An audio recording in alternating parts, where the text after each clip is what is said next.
The covenant helps us to understand where we are and who we are. It's extremely important for us to be accountable to each other. And in that accountability, we need to respect each other's views, we need to respect each other's desires and also their needs. And those needs are to be met. And to fulfill that task as part of our mission within the communion, we need this covenant. My province has signed on already to the covenant because we believe that we want to be a part, an ongoing part of this communion, which has been a part of our tradition, our legacy.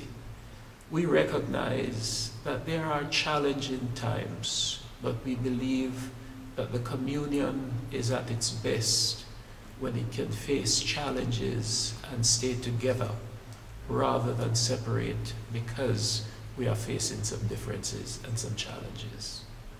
So I think the covenant is important because I think we need to find ways of saying more clearly who we are as Anglicans.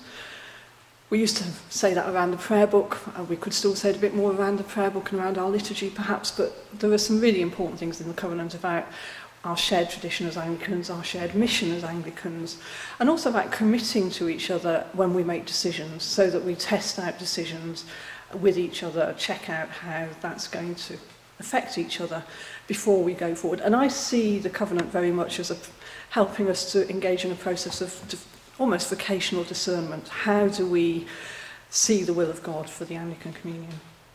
Covenant is very important for the Anglican communion, especially for us in Zambia. We can compare it in a way to what is obtaining now. For a long time, our country has been a one-party participatory democracy. We have just come into a multi-party democracy, and our constitution has been tailored on one-party participatory democracy type of dispensation. Now, having gone into multi-party democracy, we're thinking of having a constitution that will stand the test of time.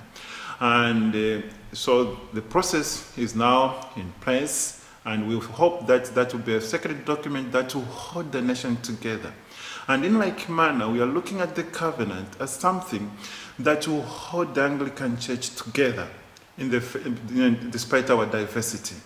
And that to us is very important. And at the moment, that's what we see as the way forward. It's a document that will certainly hold the Anglican communion together, just as the constitution in Zambia will try to hold us Zambians together.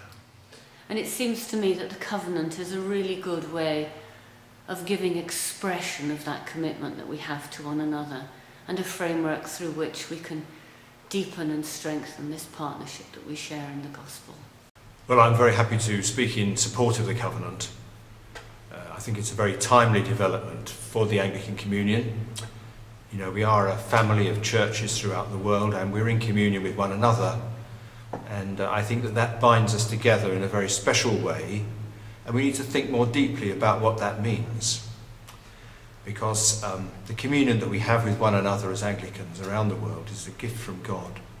And so I think we need to treasure that gift. The covenant will help us to do that. It will help us to bind us together more closely.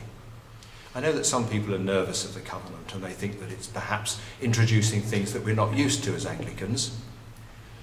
I don't actually agree with that view.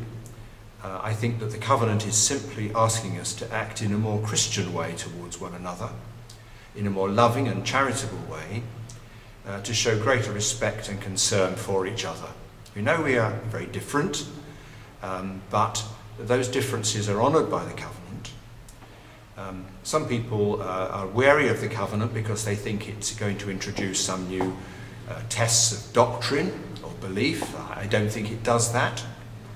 Other people are afraid the covenant will introduce ethical standards. We'll have to tick certain boxes about Christian morals. Well, it doesn't do that either. But what it does is to help us to behave in a more Christian and charitable way towards each other, and to recognise our responsibilities towards the communion as a whole.